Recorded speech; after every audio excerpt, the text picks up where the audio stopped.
Some girls chase butterflies. Some dance in rain puddles. But Elira chased chapters.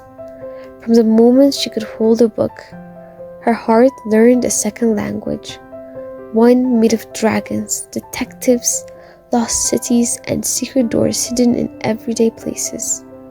She wasn't just reading. No, she was traveling, living, breathing the ink of 1,000 lives.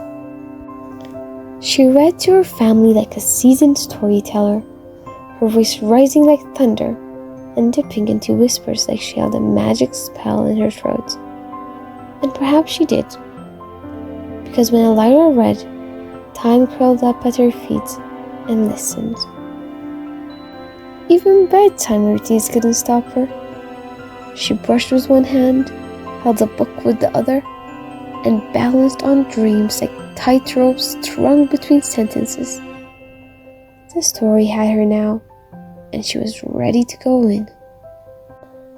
Even when the stars yawned and the moon tiptoed across the sky, Elira wasn't done. Her book clung to her hand like magic, and in that tiny world under her blanket, she didn't need dreams. She had stories. Then, it happened. A hush, a flutter, a sparkle. The winds turned the pages, but it wasn't the winds at all. No. With a whirl and a twirl, her book hugged her back, and the words began to rise. Before she could even say, "Sugar plum pie," Elira was flying. And there, beneath the waves of 1,000 stories, sat the sea prince, on a seahorse of sapphire scales. "You finally made it," he whispered. Elira looked down. She was no longer in her PJs. Her dress shimmered like Tide glass.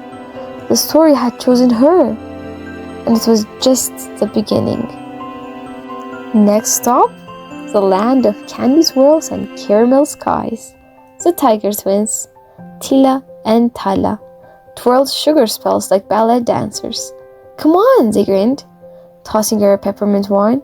Elira dipped it in jelly rain and smiled so wide her cheeks nearly popped.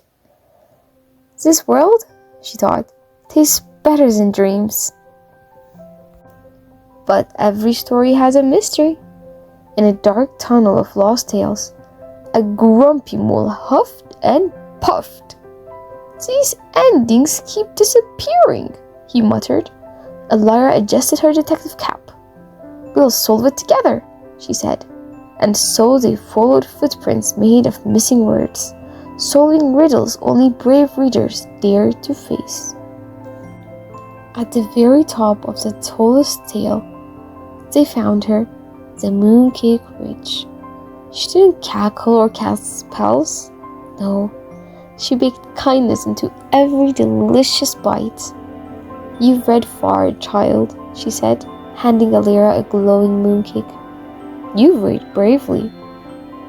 And as Elira took a bite, the stars above blinked in applause. And just like that, the story slowly closed itself. The sparkles became starlight, the candy melted into dreams, and Elira, tucked in bed, hugged her book tight. Maybe tomorrow, she would read herself into another adventure. But for tonight, she was home.